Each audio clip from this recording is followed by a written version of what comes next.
صلوات صلوات صلوات صلوات صلوات صلوات صلوات۔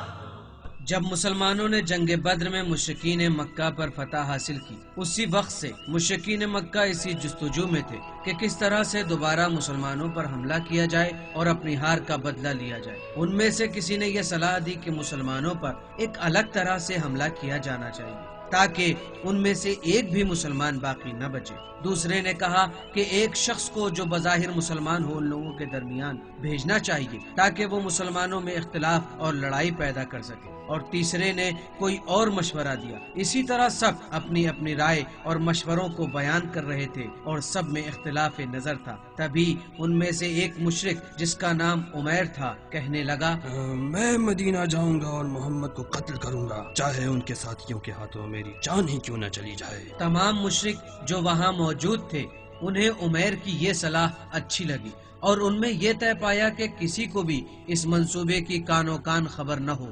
عمیر مدینے پہنچا اور مسجد کی طرف جانے لگا۔ مسلمانوں میں سے کسی ایک نے جب اسے دیکھا تو اس نے کہا، یہاں کیا چاہتا ہے او ملعون؟ تو عمیر ہی ہے نا؟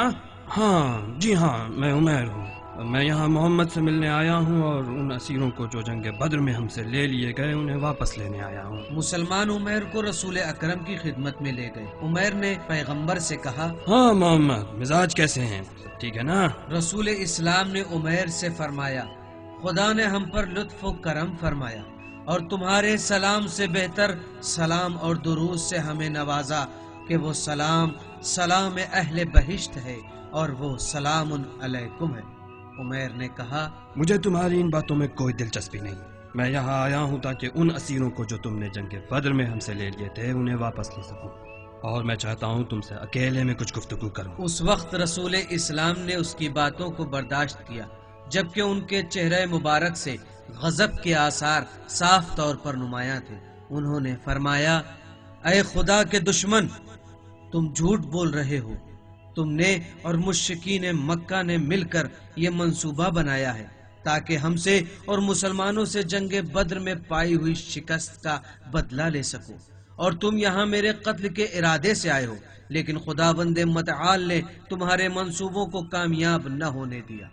عمیر رسول اکرم کو دیکھ کر اور ان کی باتوں کو سن کر کانپنے لگا اور پھر بلند آواز میں کہا، اے لوگو، خدا کی قسم کسی کو بھی مدینے میں ہماری ان منصوبوں کی خبر نہ تھی، اور محمد کو یہ خبر خداوند عالم نے دی ہے۔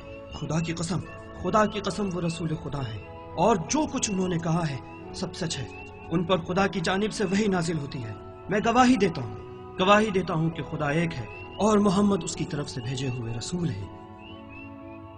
جب عمیر کی باتیں ختم ہوئیں تب رسول اکرم نے عمیر کو اپنے قریب بلایا اور اس کے چہرے سے پسینے کو پاک کیا اور اپنے ساتھیوں سے کہا، ہمارے بھائی کو احکام اسلام اور قرآن کی تلاوت سکھاؤ، اور جو اسیروں کو اس نے ہم سے مانگا ہے انہیں آزاد کر دو، کیونکہ یہ ہم پر سچے دل سے ایمان لایا ہے۔